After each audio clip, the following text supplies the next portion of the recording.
తెలుగు చిత్ర పరిశ్రమలో మరో విషాదం చోటు చేసుకుంది. సినీ సీరియల్ నటి వాహిని అనారోగ్యంతో కన్నుమూశారు. ఆమె అసలు పేరు పద్మ. గత కొంతకాలంగా క్యాన్సర్తో పోరాడుతున్న ఆమె తన స్వస్థలమైనటువంటి విజయనగరంలో తుది శ్వాస విడిచారు. వాహిని మృతి విషయాన్ని నటి కరాటే కళ్యాణి సోషల్ మీడియా ద్వారా వెల్లడించారు.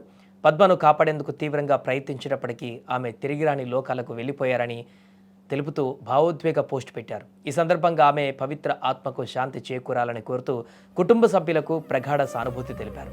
ఇక వాహిని మృతి వార్త తెలియగానే పలువురు సినీ టెలివిజన్ రంగ ప్రముఖులు అభిమానులు ఆమెకు సంతాపం తెలియజేస్తున్నారు. 1978లో విజయనగరంలో జన్మించిన వాహిని టెలివిజన్ సినీ రంగాలలో జయవాహిని అనే పేరుతో ప్రసిద్ధి చెందారు. చిన్న పాత్రలతో తన నటనా ప్రస్థానాన్ని ప్రారంభించిన ఆమె అనేక తెలుగు, తమిళ చిత్రాలలో నటించారు. సినిమాల కంటే టెలివిజన్ సీరియల్స్లోనే ఆమెకు మంచి గుర్తింపు లభించింది. ముఖ్యంగా నెగిటివ్ షేడ్స్ ఉన్న పాత్రలతో ప్రేక్షకులను ఆకట్టుకున్నారు. ఆమె చివరిగా బహిర్భూమి అనే సినిమాలో నటించారు.